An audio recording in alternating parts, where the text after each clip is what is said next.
Hello, I'm Teresa Connors and here I am at EBAday 2025 for FinextraTV, and I'm delighted to be joined by Sean Devaney from CGI, who's going to talk to us about the future of cross-border payments. Sean, welcome. Thanks Teresa, great to be here. Cross-border payments is a hot topic. I've heard lots of discussions on both panel sessions and here around the floor. And of course it's quite a moving feast, particularly with the introduction of many multilateral schemes on the horizon.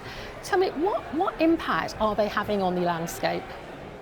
Sure, firstly thanks for having us. I'm really pleased to be here. We're having a great time at EBAday, so it's been really good fun. And as you say, there's been lots of discussion over the last couple of days on cross-border payments. And I think one of the things that we need to bear in mind is a lot of these cross-border payment initiatives have been around for a while. So you look at things like CLS, right? CLS is 2002, I think CLS started. It does $6-point-something trillion of FX payments a day, and that's a multilateral payment scheme. It's there to get rid of the risk in FX transactions, but it's a multilateral payment system. And you've got things like SWIFT, obviously, where they're doing 4,000 something banks on the SWIFT network. So there are mechanisms for doing, obviously, for these international payments. One of the challenges, though, is when you look at the speed and cost of some of those payments, right? So CLS is reserved for a particular type of transaction. SWIFT is more on the sort of corporate banking space. We'll talk about things like SWIFT Go and things like that a little later on, but ultimately SWIFT is a corporate banking payment platform.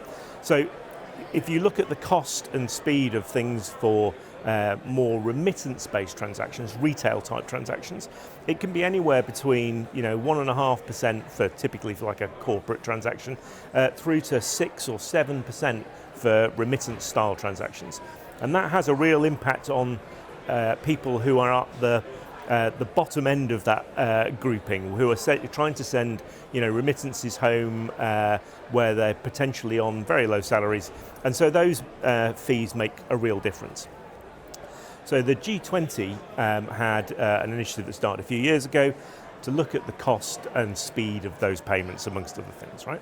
So we've been lucky enough to work on a couple of those initiatives, particularly things like the Nexus program from the Bank for International Settlement.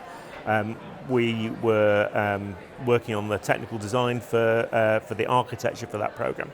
And the goal of that is to really start to bring down the cost of those payments whilst also leveraging some of the existing architectures that exist in the 70-some instant payment systems that exist in each country. Yeah.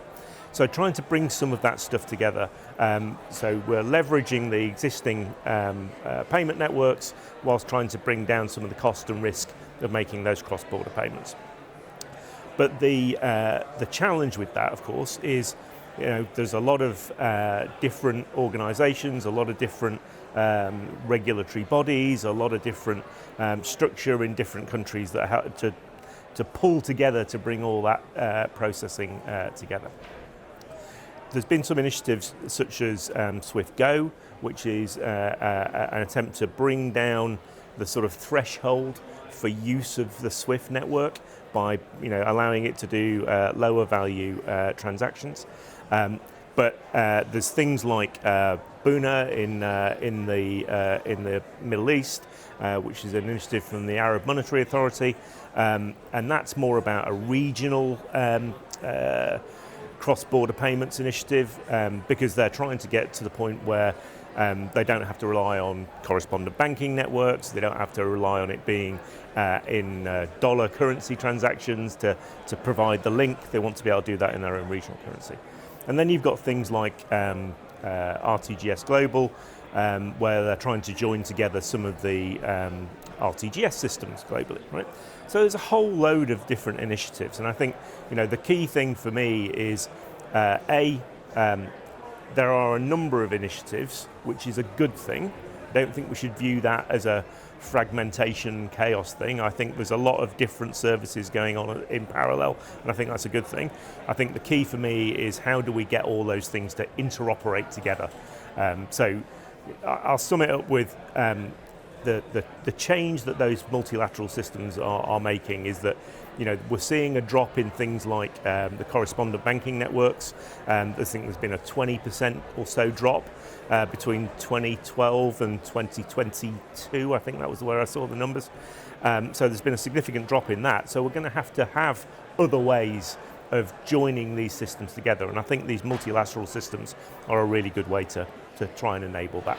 So with that drop, because 20% is quite a big number, and with the new multilateral schemes, do you think then it's inevitable that they will replace eventually the more traditional banking methods? Yeah, I think replace is a strong word. So as I said, I like the idea that there are a number of these initiatives going on in parallel, and I think the reality is, for correspondent banking, there's good reason for having correspondent banks, right? They're able to offer very clear channels for very clear, FX corridors. They can facilitate a combination of payment flow and trade, right? So doing that through the correspondent banking network, I think that works great, and I think there will always be a place for that kind of correspondent banking network. I think where, as I mentioned, some of the gaps are at that lower end of the market, where there are relatively low value remittance type corridors, where the reliance now is on lots of bilateral arrangements, or fintech providers, right, who are providing these kind of services to allow you to do retail transactions cross border, and they're all great, and I completely understand that. So I don't think the correspondent banking network is going to disappear. I think we inevitably will see some cannibalization of revenues and traffic from those correspondent banking corridors into some of these other schemes, like Nexus and Buna and even Swift Go. But for the majority of corporate transactions, I think there are other reasons for using that correspondent banking network. So I think one of the challenges is that it's not the traditional correspondent banking corridors like UK to Europe or US dollar corridors or whatever. It's those markets in emerging economies. So that's where we're seeing a shrink back of those correspondent banking relationships. So that unfortunately also has an impact on exactly those economies that are most likely to need to take advantage of those remittance corridors that we were talking about. So it's not about the high value transactions, it's not about the corporate to corporate transactions. It's a lot of it is about how to enable those retail transactions underneath. So I think the correspondent banking model will be with us for I've been in the banking and payments industry for too long, as we know. Teresa, we've known each other for a while, and I hope to have long retired by the time we get rid of the correspondent banking. So you're painting a picture for me there of coexistence, but for different sort of payment types, and I get that, and that reflects actually the changing landscape, doesn't it? That there is something else, though, sort of like in a macro sense, of course, that's driving our landscape at the moment, and that's geopolitical volatility. What are your thoughts in that space, Sean? Obviously, the war in Russia and Ukraine, between Russia and Ukraine rather, has had a huge impact. So the sanctions against Russia, removal of them from a large chunk of the global banking network, for good reason, has also had an impact on other countries that are not part of that sanctions regime. So by taking a large market player out of the market, because you've had to apply sanctions to them, has had a knock-on effect on a number of other countries that have relationships with that country. So it's prompted things like in the BRICS countries, in Brazil and so on. It's prompted them thinking about things like having their own digital currency for that market, right? To get away from some of those channels that they wouldn't have had access to otherwise. So I think that's one element of it, where those the geopolitical instability is having some unintended consequences, perhaps, on some of those markets. But then also there's some conversations going on about how do we deal with that with these global payment systems that act as a hub in the middle for these transaction processing. So one of the challenges we had when we looked at the Nexus program, for instance, is where do you host it? You know, we want this to be a global service. Okay, so initially we were looking at it in the APAC region, but you know, India's involved in the program now, so we've already extended out a little bit from the APAC region. The ECB have an observer status on the program, and they're looking at how that's going. But if you implement that, where do you put it? How do you manage that in a way that allows a given country or geography to feel comfortable with trading with it?